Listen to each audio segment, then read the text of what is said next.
গুড়মুড়ি খাচ্ছেন নাকি বিষ? রাজশাহীতে কিষানি নামে এক অনলাইন খাদ্যপণ্য বিক্রয় প্রতিষ্ঠানের বিরুদ্ধে উঠেছে ভয়ঙ্কর অভিযোগ। অনলাইনে আকর্ষণীয় বিজ্ঞাপন, স্বাস্থ্যকর পণ্যের প্রতিশ্রুতি, কিন্তু বাস্তব চিত্র সম্পূর্ণ ভিন্ন। অভিযোগ উঠেছে বিক্রি করা গুড়ের মধ্যে মিলেছে মানবদেহের জন্য ক্ষতিকর ছত্রাক। মুড়ির ওজন বাড়াতে মেশানো হয় বালু, আবার নেই কোনো বিএসটিআই অনুমোদন। এই কর্মকাণ্ডের এখানেই শেষ নয়। পার্ট টাইম চাকরির প্রলোভনে ৫ তরুণীর কাছ থেকে জমা রাখা হয় তাদের শিক্ষাগত যোগ্যতার মূল সনদ। কয়েকদিন কাজ করার পর অনিয়ম নিয়ে প্রশ্ন তুলতেই তাদের চাকরিচ্যুত ও বেতন আটকে রাখা হয়। আবার জমা থাকা সনদ ফেরত চাইলে দাবি করা হয় ১১,০০০ টাকা। এ যেন মগের মুল্লুক। ভুক্তভোগীরা থানায় জিডি করেছেন, সংবাদ সম্মেলন করেছেন, প্রশাসনের দ্বারস্থ হয়েছেন। এখন তদন্ত চলছে।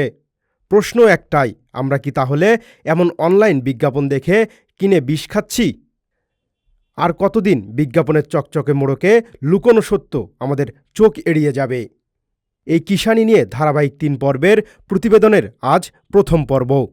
রাজু আহমেদের ক্যামেরায় জাকারিয়া আল ফয়সাল, ডেইলি সিটিজেন ভয়েস।